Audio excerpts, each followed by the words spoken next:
आप सबके साथ मैं हूं ऋषिका। बुलेटिन की शुरुआत करेंगे कंझावाला मामले से जुड़े एक बड़े खुलासे की। जी हां, इस पूरे मामले में एक बड़ा खुलासा हुआ है। दरअसल कंझावाला कांड की जांच में पुलिस को पता चला है कि 16 जुलाई 2022 को भी अंजलि एक हादसे का शिकार हुई थी। दरअसल अंजलि का एक पुराना सीसीटीवी फुटेज सामने आया है। इसमें देखा जा सकता है कि अंजलि तेज रफ्तार से स्कूटी को ले जा रही है और अचानक उसकी सड़क पर रखे टायर से टकरा जाती है। इस हादसे के बाद जब मेडिकल करवाया गया था तब अंजलि के शरीर में अल्कोहल की पुष्टि हुई थी। और वहीं अंजलि मौत केस में सभी आरोपी अब पुलिस की गिरफ्त में आ गए हैं। सबूत के तौर पर पुलिस के पास 30 से ज्यादा सबूत हैं, चश्मदीद हैं। आरोपी खुद सरेंडर भी कर रहे हैं, लेकिन सवाल यही बरकरार है कि 31 दिसंबर की रात आखिर हुआ क्या था।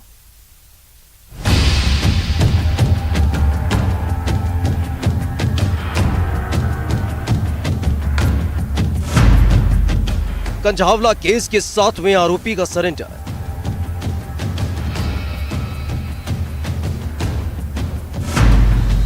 सुल्तानपुरी थाने पहुंचा आरोपी अंकुश।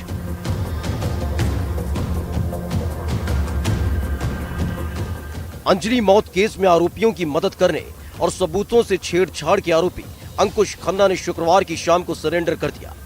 जिसकी तलाश में पुलिस जगह जगह छापेमारी कर रही थी, वो अचानक सुल्तानपुरी थाने जा पहुंचा और सरेंडर कर दिया। जिसके बाद पुलिस ने आरोपी को गिरफ्तार कर लिया। इससे पहले ही गुरुवार को ही पुलिस ने अंकुश को 7वां आरोपी बनाया था। पुलिस अंकुश को आज कोर्ट में पेश कर सकती है।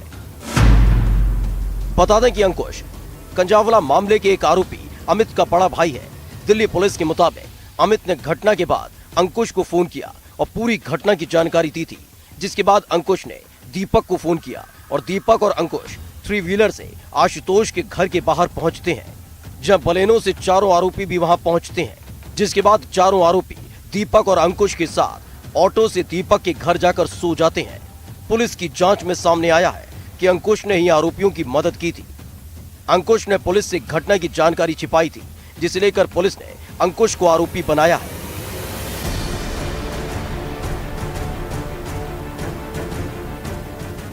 इससे पहले घटना के 2 दिन बाद यानी 3 जनवरी को जब न्यूज़ 18 इंडिया की टीम ने आरोपी अंकुश से बात की थी, तो उसने हमारी टीम को भी गुमराह करने की कोशिश की थी। पहले जहां वारदात के वक्त कार में 4 आरोपियों के होने का दावा किया था। ये नहीं पता चलेगा गाड़ी के नीचे कुछ सामान है। पता नहीं भाई, नशे में सारे क्या किया ना, उनको समझ नहीं आ रहा। कुछ पागल हो रखते हैं बंदे। फिर बंदे 4 थे या 5 थे? 4 थे। 4 थे, 5वां नाजायज फंसा हुआ है। वो तो उसने बस वो खुद बोला कि चलो लाइसेंस मैं लगा दूंगा। दीपक ने बोला है हाँ कि लाइसेंस मैं लगा दूंगा, मैं पेश हो जाऊंगा। हाँ।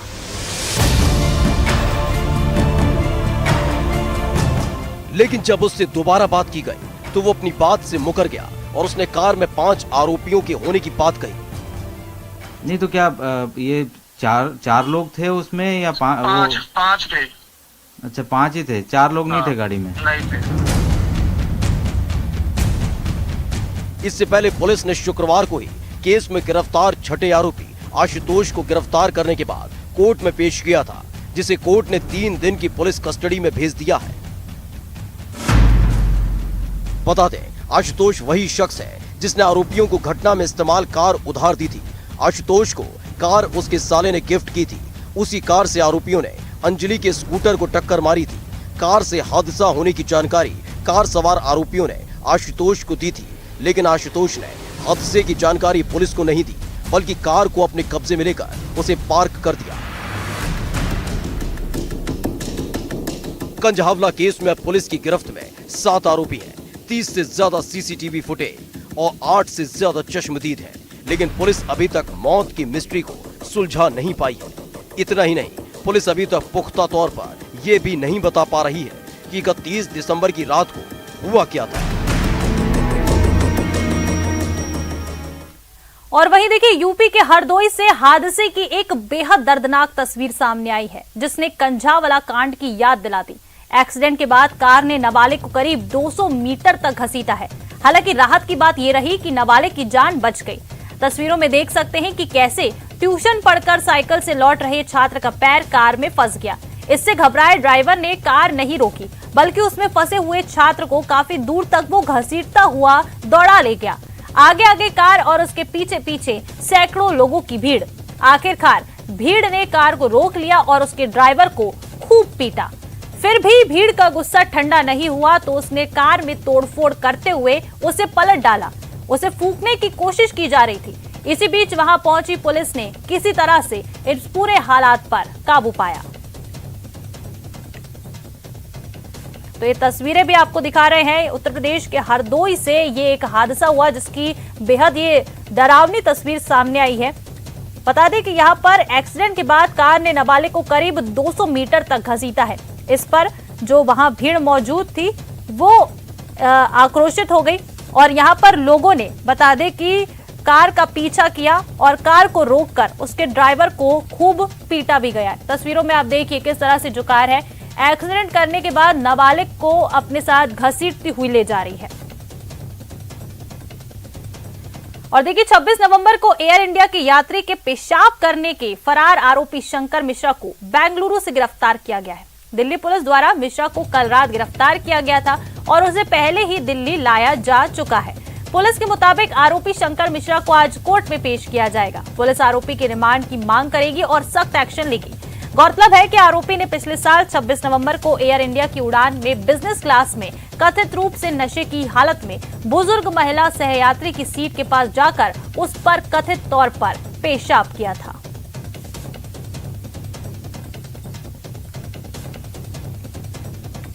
आगे बढ़ेंगे और देखिए गुजरात के अहमदाबाद से एक दर्दनाक घटना सामने आई है। दरअसल गिरधर नगर सर्कल के पास आर्किड ग्रीन बिल्डिंग में आग लगने से एक नाबालिग लड़की जिंदा जल गई।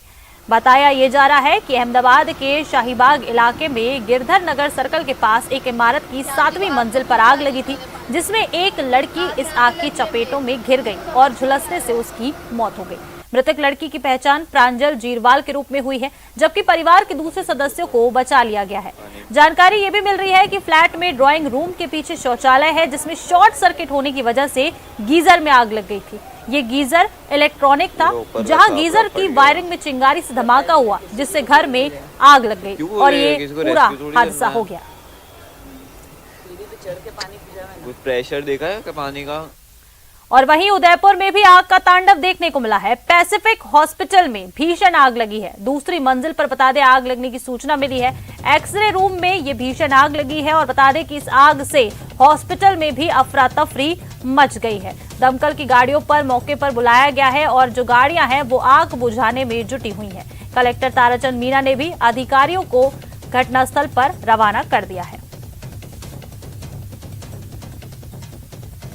और चलिए आगे बढ़ते हैं और अब आपको एक ऐसी खबर बताने वाले हैं जो आपको सावधान करने वाली है। जी हां, प्रदेश में सड़क पर निकलिएगा तो सोच समझ कर निकलिएगा, क्योंकि हवा में कभी भी चाइनीज डोर आपकी जिंदगी की डोर काट सकती है। यकीन नहीं होता तो इन दो तस्वीरों को देखिए। पहली तस्वीर कोटा की है, जहां एक युवक चाइनीज मांझे के मकड़जाल में ऐसा फंसा कि किसी तरह जिंदगी को बचा पाया। कहने को तो चाइनीज मांझा बैन है, लेकिन धड़ल्ले से ये अभी भी बिक रहा है। कोटा के सुकेत इलाके में चाइनीज मांझे की चपेट में आने से एक बाइक सवार युवक का चेहरे पर कई जख्म पड़ गए हैं। युवक के चेहरे पर 1.5 दर्जन से ज्यादा टाके आए हुए हैं। दूसरी तस्वीर झुंझुनू की है, जहां किसान कॉलोनी की रहने वाली छात्रा नेहा चाइनीज मांझे से घायल हो गई है। नेहा अपनी स्कूटी पर सवार होकर ट्यूशन जा रही थी और रास्ते में हवा में लहराते चाइनीज मांझे की डोर उसके गले के पास आ गई और मांझे से उसका गला कट गया। नेहा की गर्दन पर 3 टाके आए हैं। और देखिए मकर संक्रांति नजदीक है, ऐसे में पतंगबाजी का दौर शुरू हो गया है, लेकिन पतंगबाजी में चाइनीज मांझों का इस्तेमाल लोगों की जान पर भारी पड़ रहा है। झुंझुनू की किसान कॉलोनी में भी चाइनीज मांझे के कारण एक बड़ा हादसा हो गया। जानकारी के मुताबिक झुंझुनू की किसान कॉलोनी की रहने वाली छात्रा नेहा मित्तल अपनी स्कूटी पर सवार होकर ट्यूशन जा रही थी। तभी रोड नंबर 2 पर कबाड़ी मार्केट के पास हवा में लहराता चाइनीज मांझा उसके गले से आ लिपटा। अभी वो कुछ समझ पाती तब तक गला लहूलुहान हो चुका था। आसपास मौजूद लोगों ने छात्रा को निजी अस्पताल में भर्ती कराया, जहां गले में 3 टाके लगाने पड़े। सबसे बड़ी बात यह रही कि चाइनीज मांझे की बिक्री और पतंगबाजी में इस्तेमाल पर प्रतिबंध है, लेकिन मांझे अभी भी धड़ल्ले से बिक रहे हैं और लोग पतंगबाजी में उसका इस्तेमाल भी करते हैं। और चलिए अब आपको बताते हैं कि आखिर चाइनीज मांझा खतरनाक क्यों है। बता दें कि साधारण मांझा कॉटन यानी सूती के धागे से बना होता है, लेकिन चाइनीज मांझा नायलॉन और सिंथेटिक मटेरियल से बनता है। इस मांझे पर कांच, लोहे के पाउडर और केमिकल्स की कोटिंग की जाती है।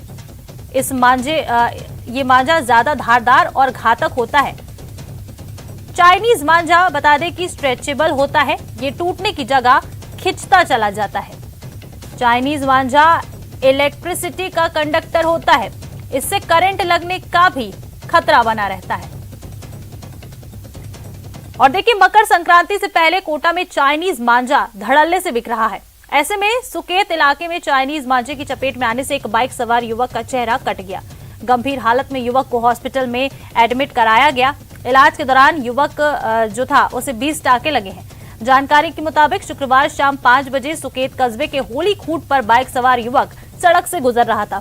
पतंगबाजी के दौरान चाइनीज मांझे की चपेट में वो आ गया। चलती बाइक से मांझे की चपेट में आए युवक की आंखों और सिर के बीच में गहरा कट लग गया है।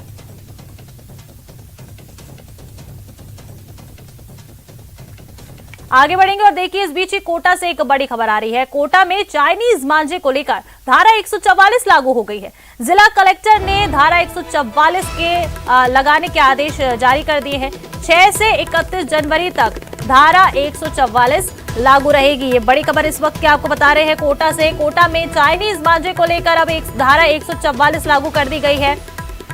जिला कलेक्टर ने धारा 144 लागू करने के आदेश दे दिए हैं और बता दें कि 6 से 31 जनवरी तक धारा 144 लागू रहेगी। बड़ी खबर ये इस वक्त की आपको बता रहे हैं। कोटा से एक खबर है जहां पर चाइनीज मांझे को लेकर अब धारा 144 लगा दी गई है। जिला कलेक्टर ने धारा 144 लागू करने के आदेश दे दिए हैं। ज्यादा जानकारी लेंगे सहयोगी ओम प्रकाश हमारे साथ फोन लाइन पर जुड़ रहे हैं। ओम प्रकाश, क्या कुछ जानकारी है? अब धारा 144 लगा दी गई है। देखिए, चाइनीज मांझे का जो धड़ल्ले से उपयोग हो रहा है उसके लिए जिला कलेक्टर ने हालांकि एक दिन पहले ही आदेश जारी कर दिए, लेकिन अब उसको सख्ती से उसकी पालना करवाई जाएगी, क्योंकि आदेश के बावजूद भी धड़ल्ले से इस तरह के मामले सामने आ रहे हैं। न केवल शहर बल्कि ग्रामीण अंचल के इलाके में भी बेखौफ होकर लोग जो है चाइनीज मांझे की बिक्री कर रहे हैं, खरीद रहे हैं, पतंगबाजी का लुत्फ उठा रहे हैं। लेकिन इस दौरान इस तरह के जो हादसे बढ़ रहे हैं उसको लेकर अब सख्ती से इस एक दिन बाद में इस धारा 144 की जो है पालना करवाई जाएगी। उसके तहत जो चाइनीज मांझा है विशेष तौर से उसकी बिक्री, उनकी खरीदारी, उनको उपयोग के लिए विशेष तौर से ये धारा 144 लागू की गई है। और सबसे जो बड़ी बात है, जो पतंगबाजी का जो समय है वो भी निर्धारित किया गया है। ऐसा नहीं है कि दिन में कभी भी कोई भी पतंगबाजी कर सकता है, उससे कोई खतरा हो सकता है, पर्यावरण को जो है नुकसान भी पहुंचता है। इसको लेकर जिला कलेक्टर ने विशेष आदेश दिए हैं। अब देखने वाली बात होगी कि उस आदेश की किस तरह से पालना होती है। और जो इस तरह के जो हादसे बढ़ रहे हैं चाइनीज मांझे से, जो लोग घायल हो रहे हैं, जो पशु पक्षी भी चपेट में आ रहे हैं, उसके लिए रोकथाम के लिए जो ये धारा 144 लागू की है उसका बिल्कुल बिल्कुल देखने वाली बात होगी कि अब कलेक्टर के आदेश के बाद लोग इसकी किस तरह से पालना करते हैं और इसका कितना असर देखने को मिलता है। बहुत शुक्रिया आपका तमाम जानकारी के लिए। आगे बढ़ेंगे और देखिए, उदयपुर में चोरों के हौसले किस कदर बुलंद हैं। घर के बाहर से यहां पर स्कूटी की चोरी हो गई है। सीसीटीवी में चोरी की पूरी वारदात कैद हो गई है। 2 चोरों ने मिलकर इस पूरी वारदात को अंजाम दिया है। बता दें कि वाहन मालिक ने कुछ देर बाद ही स्कूटी सहित इस चोर को पकड़ लिया है। मालिक ने चोर की धुनाई भी करी और इसको फिर पुलिस को सौंप दिया। बता दें कि देर रात भोपालपुरा थाना क्षेत्र की पूरी घटना है। चोर का एक साथी लेकिन मौके से फरार हो गया है। आरोपी से और भी खुलासे होने की फिलहाल संभावना जताई जा रही है।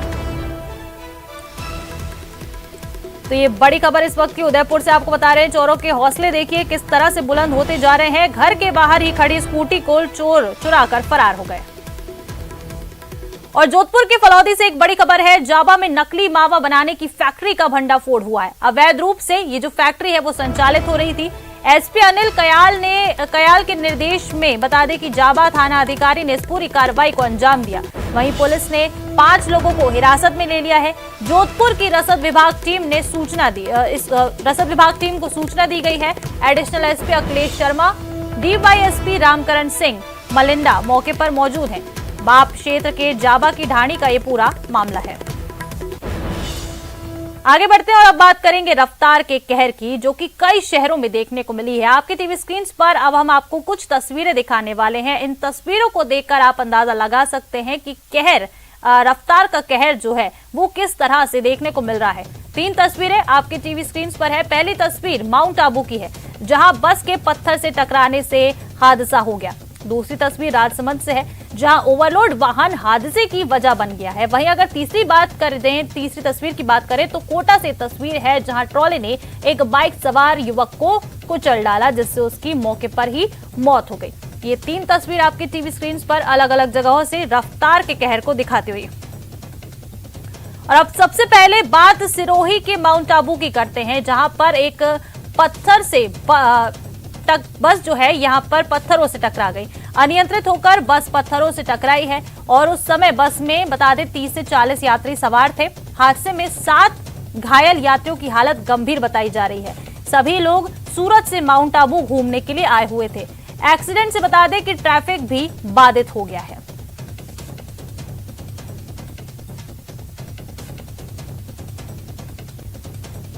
और देखिए, राजसमंद के केलवा में सड़क हादसा देखने को मिला। ओवरलोड मार्बल पत्थर से लदे वाहन से हादसा हो गया है। धायला रोड पर ओवरलोड डंपर से मार्बल के पत्थर गिर गए। पत्थरों की चपेट में आया इन पत्थरों की चपेट में पीछे से एक बाइक सवार युवक आ रहा था, वो आ गया। पत्थर गिरने से बाइक भी क्षतिग्रस्त हो गई है।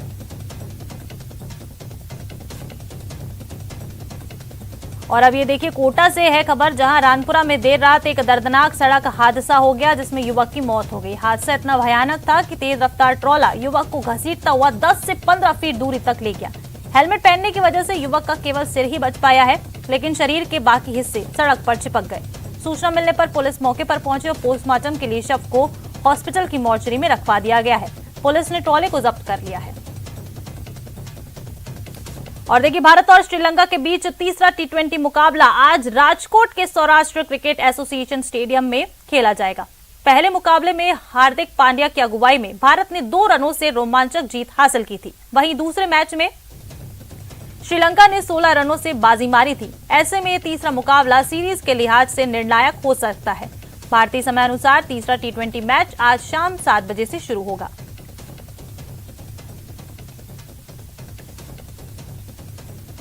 और देखिए, रूस यूक्रेन के बीच लगभग 11 महीनों से जंग जारी है। तमाम कोशिशों के बावजूद एक दिन के लिए भी युद्ध विराम नहीं हुआ है। लेकिन अब देखिए, पुतिन ने अचानक 2 दिन के लिए जंग को रोकने का ऐलान किया है। और पुतिन के इस फैसले ने उनके दुश्मनों को राहत देने की बजाय हैरान कर दिया है। जेलेंस्की और नेटो देश पुतिन के इस फैसले से बुरी तरह से घबराए गए हैं। सवाल यह है कि पुतिन आखिर इन 2 दिनों के युद्ध विराम में क्या करने वाले हैं, जिससे पूरा यूक्रेन खौफजदा हो गया है।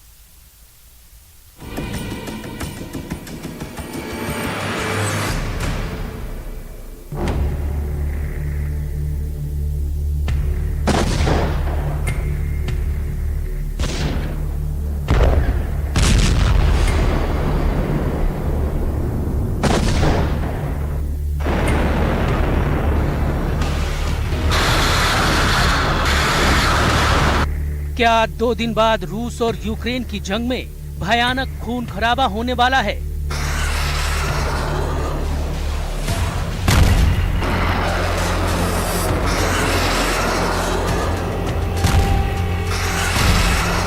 क्या 2 दिन बाद रूस यूक्रेन की राजधानी कीव समेत 12 शहरों पर कब्जा कर लेगा?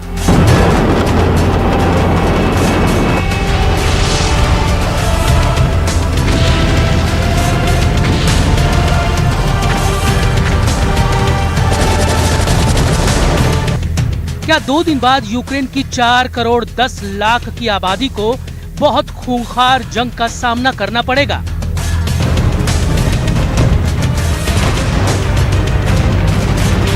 क्या पुतिन की तरफ से युद्ध विराम की जो घोषणा की गई है, क्या वो वाकई में रूस का घातक चक्रव्यूह है?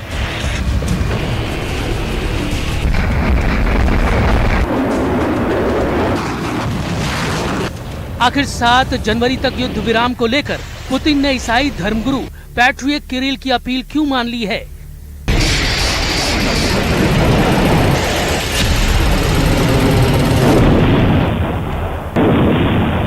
क्या ऑर्थोडॉक्स क्रिसमस की आड़ में पुतिन एक साथ यूक्रेन, अमेरिका और ब्रिटेन पर जबरदस्त पलटवार करने वाले हैं?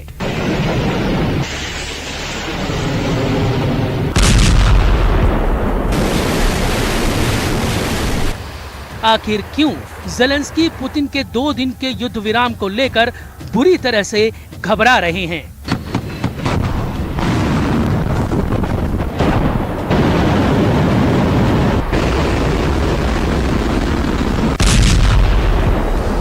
क्या 7 जनवरी 2023 को रात में 12 बजे के बाद यूक्रेन पर कयामत टूटने वाली है?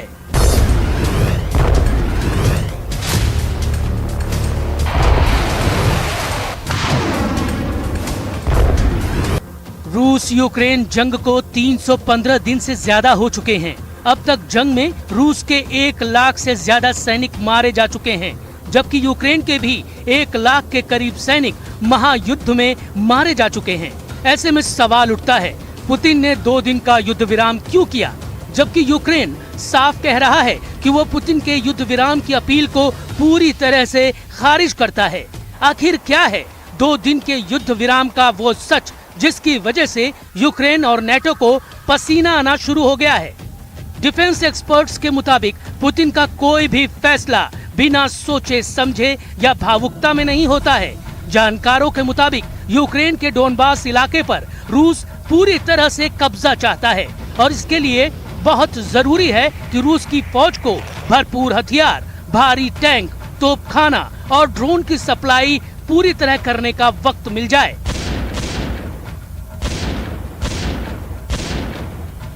और इसी के साथ इस बुलेटिन में फिलहाल इतना ही। आप देखते रहिए न्यूज़ 18।